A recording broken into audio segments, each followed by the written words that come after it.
PNB घोटाले के आरोपी मेहुल चोकसी पर डोमिनिका हाईकोर्ट आज सुना सकता है फैसला। डोमिनिका सरकार ने कोर्ट से मेहुल चोकसी को भारत प्रत्यर्पण करने की मांग की। मेहुल चोकसी के वकील ने मेहुल को एंटीगा को सौंपने की मांग की है। ये भी कहा कि मेहुल को अगवा कर एंटीगा से डोमिनिका लाया गया था।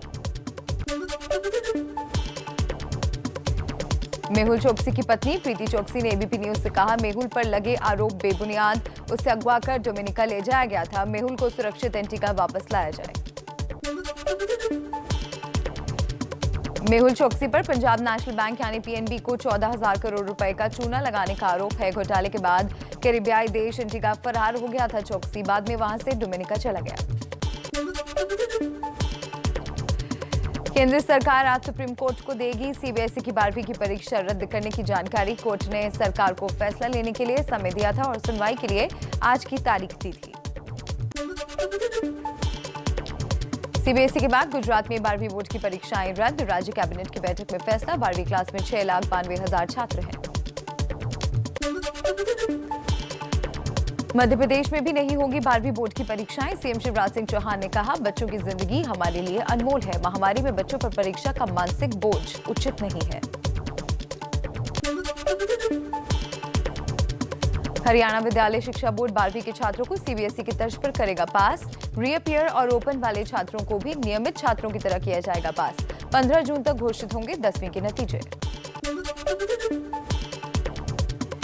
राजस्थान सरकार ने भी 10वीं और 12वीं बोर्ड की परीक्षाएं रद्द की। राज्य कैबिनेट की बैठक में फैसला। आरबीएसई में 10वीं और 12वीं के 21.5 लाख से ज्यादा छात्र पंजीकृत हैं। उत्तराखंड में भी 12वीं बोर्ड की परीक्षाएं रद्द। राज्य के शिक्षा मंत्री अरविंद पांडे ने कहा, कोरोना के चलते छात्रों और शिक्षकों की सुरक्षा की वजह से लिया गया फैसला। यूपी बोर्ड की 12वीं की परीक्षा पर आज हो सकता है फैसला। Deputy CM Dinesh Sharma CM Yogi Adityanath से करेंगे मुलाकात। कई राज्यों में परीक्षाएं रद्द हो चुकी हैं। महाराष्ट्र सरकार ने 12वीं बोर्ड की परीक्षाएं टाली। शिक्षा मंत्री वर्षा गायकवाड़ ने कहा, राज्य आपदा प्रबंधन प्राधिकरण के सुझाव के बाद परीक्षा पर आखिरी फैसला होगा। बंगाल में 10वीं और 12वीं की बोर्ड परीक्षा और मूल्यांकन पर गठित हुई एक्सपर्ट कमेटी 3 दिन में ममता सरकार को रिपोर्ट देगी। हिमाचल प्रदेश में भी सीबीएसई की तर्ज पर रद्द हो सकती है 12वीं की परीक्षा। सीएम जयराम ठाकुर ने दिए संकेत। 5 जून को कैबिनेट की बैठक में फैसले की उम्मीद। कांग्रेस महासचिव प्रियंका गांधी ने ट्वीट कर राज्यों से छात्रों के हित में फैसला लेने की अपील की। लिखा, सीबीएसई की तरह राज्यों के बोर्ड को भी छात्रों के स्वास्थ्य को महत्व देना चाहिए। लद्दाख में छात्रों की परेशानी को देखते हुए बड़ा फैसला। सभी सरकारी स्कूलों के 6ठी से 12वीं तक के छात्रों को ऑनलाइन पढ़ाई के लिए दिया जाएगा मुफ्त टैबलेट। बिहार सरकार का बड़ा फैसला। लड़कियों को सभी मेडिकल और इंजीनियरिंग कॉलेज में 33% आरक्षण देने का ऐलान। अब जान लेते हैं वैक्सीन का अपडेट फटाफट अंदाज में। मॉडर्ना और फाइजर की वैक्सीन के भारत आने का रास्ता साफ। सूत्रों के मुताबिक कानूनी विवाद में फंसने के बाद कंपनियों को हर्जाना देने से छूट की शर्त मानने को तैयार है सरकार। विदेशी वैक्सीन के भारत आने का रास्ता आसान हुआ। डीसीजीआई ने विदेशी कंपनियों को कोरोना वैक्सीन के भारत में ब्रिज ट्रायल और वैक्सीन के हर बैच की टेस्टिंग से छूट दी। ओडिशा के सीएम नवीन पटनायक ने सभी राज्यों के मुख्यमंत्रियों को चिट्ठी लिखी। कहा, केंद्र ही खरीदे राज्यों के लिए वैक्सीन, सभी राज्य आम सहमति बनाएं। टीकाकरण को लेकर बंगाल की सीएम ममता बनर्जी का केंद्र सरकार पर हमला। कहा, केंद्र का साल के अंत तक सबको टीका लगाने का दावा सिर्फ एक धोखा। सुप्रीम कोर्ट ने केंद्र सरकार की वैक्सीनेशन नीति को मनमानी बताया। कोर्ट ने केंद्र से टीकाकरण पर स्पष्ट योजना मांगी। कहा, 18 से 44 साल के लोगों को राज्यों के भरोसे छोड़ देना समझ से परे। दिल्ली हाईकोर्ट में नेताओं की कोरोना मरीजों को मदद मामले पर आज फिर सुनवाई। पिछली सुनवाई में कोर्ट ने पूछा था कि जब जनता को दवाएं ऑक्सीजन नहीं मिल रही थी तो नेताओं को कैसे मिल गई। कोरोना वायरस की दूसरी लहर में देश भर में 594 डॉक्टरों की हुई मौत। सबसे ज्यादा दिल्ली में 107 डॉक्टर्स की जान गई। बिहार में डेथ ऑडिट रिपोर्ट में बड़ा खुलासा। कोरोना की दूसरी लहर में सबसे ज्यादा खून के थक्के जमने से हुई युवाओं की मौत। 58 दिनों में 1052 लोगों की जान गई। कोरोना वैक्सीन को लेकर लोगों में भ्रम की स्थिति बरकरार है। बरेली के कई गांव में लोगों ने किया वैक्सीन लगवाने से इनकार। टीकाकरण के लिए स्वास्थ्य विभाग की टीम पहुंची थी। कोरोना काल में बदहाली का शिकार मुंगेर का सदर अस्पताल। वार्ड में घूमते रहे हैं आवारा जानवर। दहशत में दिखे मरीज। सवाल पर अस्पताल प्रशासन ने चुप्पी साधी।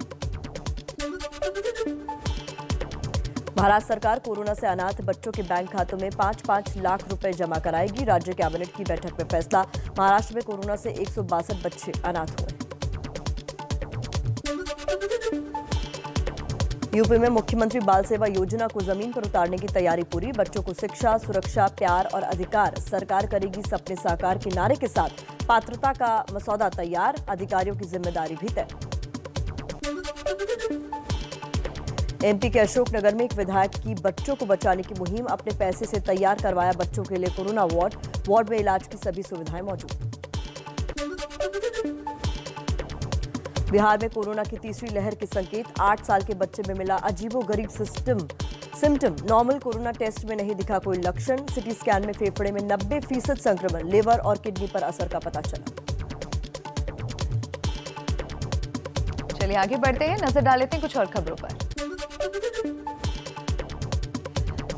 पंजाब कांग्रेस का विवाद सुलझाने की कवायद तेज। विशेष कमेटी से मिलने आज दिल्ली आएंगे कैप्टन अमरिंदर सिंह। कमेटी से मिलेंगे मनीष तिवारी। विधानसभा चुनाव में हारे प्रत्याशियों से भी मिलेगी कमेटी।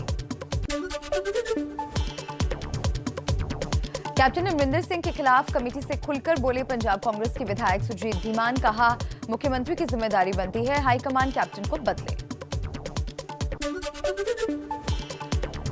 पंजाब से कांग्रेस की सांसद और मुख्यमंत्री अमरिंदर सिंह की पत्नी परनीत कौर ने साधा निशाना। कहा अपने क्षेत्र पर ध्यान दें सिद्धू। जो गिले शिकवे हैं उन्हें मुख्यमंत्री और हाईकमान के सामने रखें। पंजाब कांग्रेस में कलह के बीच अमृतसर पूर्वी में विधायक नवजोत सिंह सिद्धू के लापता होने का पोस्टर। ढूंढने वाले को 50,000 रुपए इनाम देने का वादा। आम आदमी पार्टी ने कैप्टन अमरिंदर सिंह पर बोला हमला। राघव चड्ढा ने कहा कैप्टन सरकार पूरे देश की राज्य सरकारों में सबसे निकम्मी सरकार है जो कोरोना से नहीं आपस में लड़ रही है। यूपी में योगी सरकार के काम की समीक्षा कर दिल्ली लौटे शीर्ष नेता। आलाकमान को देंगे रिपोर्ट। महासचिव बीएल संतोष ने कोरोना से निपटने के लिए योगी सरकार की जमकर तारीफ की।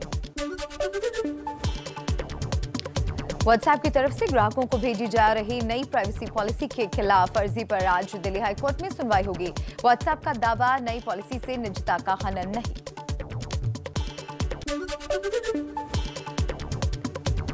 दिल्ली हाईकोर्ट आज उस याचिका पर भी सुनवाई करने वाला है जिसमें व्हाट्सएप ने केंद्र की कई नई सोशल मीडिया गाइडलाइंस को चुनौती दी है।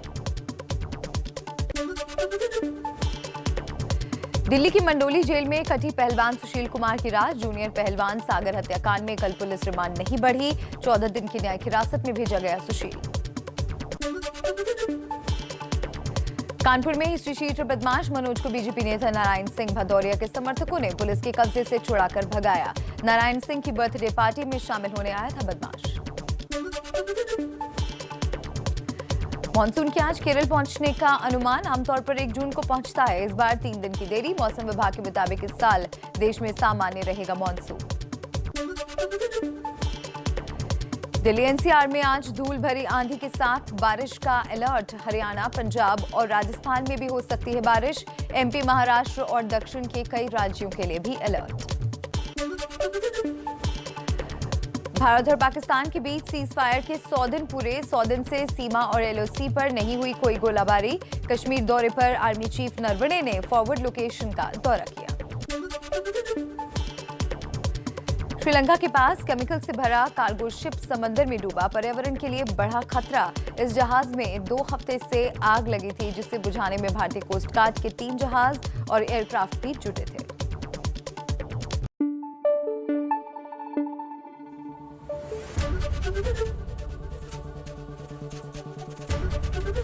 एबीपी न्यूज आपको रखे आगे।